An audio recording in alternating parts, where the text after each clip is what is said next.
Welcome to the show. We're here today in beautiful Bundoora at Jess's house. We've had a lot of people asking us when we're going to do a show on dietary requirements, and today's that day. So stick around, come join me in the kitchen. So lid goes on and voila, beautiful beef burger fit for a king.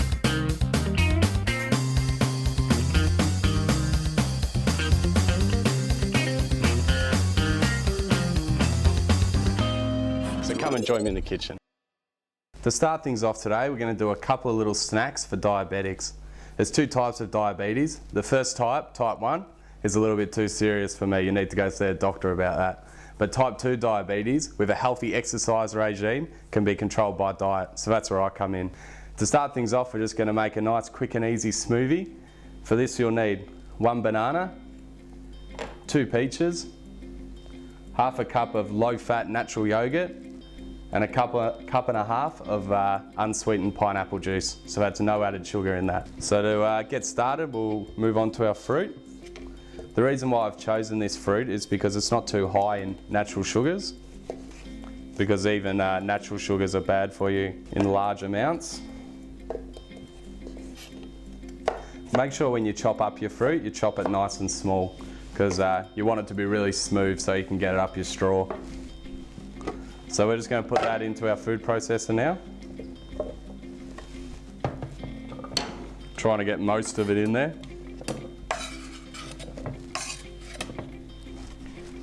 You can really use any fruit you like when you're making this. I generally always put banana in there because they're very high in potassium, but they also give you a lot of energy as well. So before we add any liquid, we're going to break our fruit down.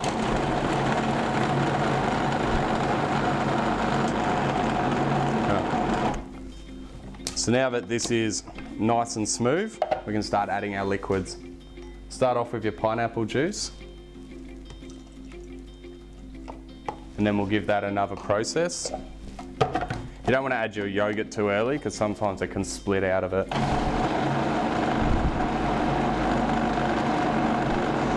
This here is enough for at least 2 or 3 good sized smoothies, and if you can't finish it all today, then it's definitely still good later on.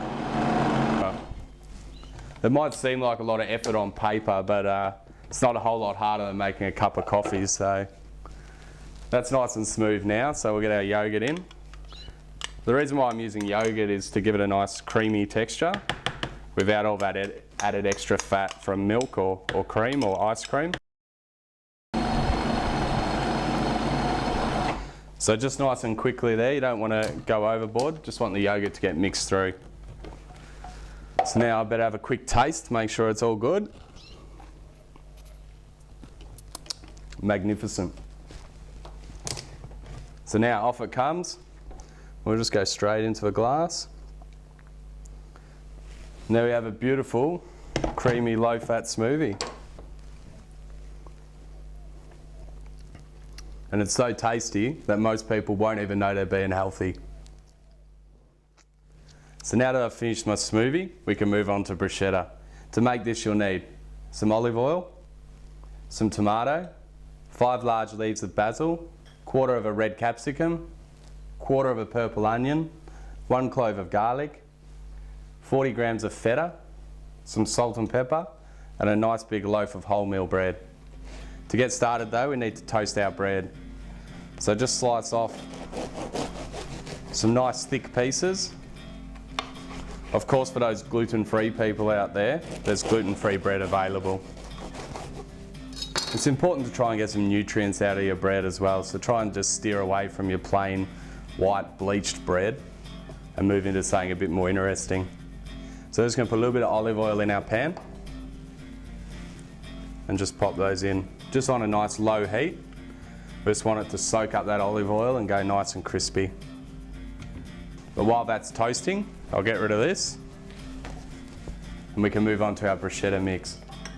So to start things off, we'll get our tomatoes. Normally I'd make my bruschetta mix all with tomatoes, but being for diabetics, these are very high in natural sugars, so we need to bulk it out with some capsicum just to keep it nice and healthy. So just nice and chunky, you don't have to be too careful. And into a bowl.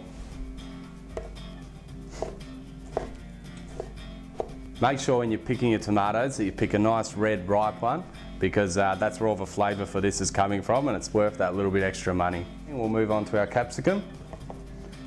With your capsicum, make sure you cut it quite a bit smaller than your tomatoes. Capsicums are really good for diabetics because they're very low in sugar, but they have a lot of vitamins and minerals and a great flavour, more importantly. Doesn't matter what colour you use. If you're trying to make it look a bit different to the tomato, you can use yellow or green or whatever other colours they're making them in now. Now slice your basil. So just cut through it once, nice and quickly. In that goes as well. Keep an eye on your bread once again. I think that's pretty good for that side now. It's nice and crispy. So I'll turn it over and just add a little bit more olive oil. Because we're cooking it slowly, it'll soak it up. So that's why it's really good to use olive oil, because it's got no saturated fat in it. So it, once again, it's really good for diabetics. Now we'll dice up our onion. It's much harder to dice a quarter of an onion than a whole one, but we'll probably get through this all right.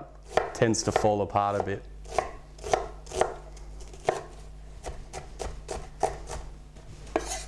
So there we go. If it's not fine enough, which this probably isn't, just run your knife through a couple of times. Doesn't hurt it too much. And in that goes. So now we're just going to add, before that, we need to slice some more of our garlic. Just nice and thin. Because we're not cooking the garlic, you don't want to cut it up too much, because then the flavour will overpower everything. So just slice it thinly, cut it one way, cut it the other way, and in that goes. It's really important to use fresh garlic in this dish, because minced garlic has too much of an overpowering flavour, and it's got a different flavour as well, which you'll find when you use fresh garlic in this. So now that we've got all our ingredients in the bowl, we're just going to finish it off. Just with a little bit of olive oil and just a little bit of salt and pepper.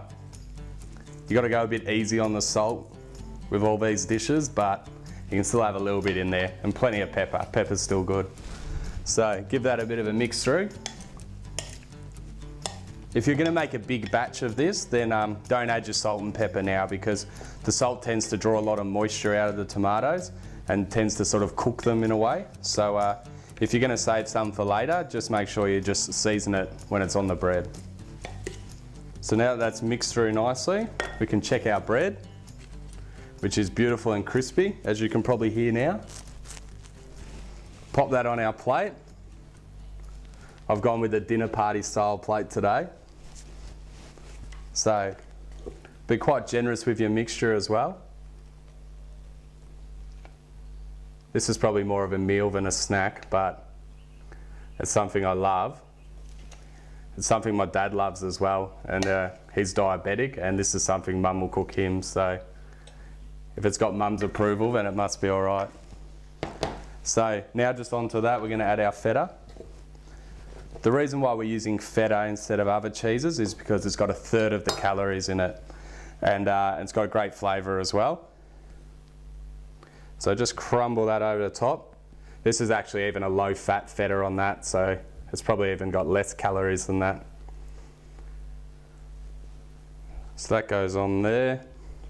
If I was going to have this in a non-low-fat version, then I'd probably put some bocconcini on there, or just some really nice mozzarella. But this does the trick anyway.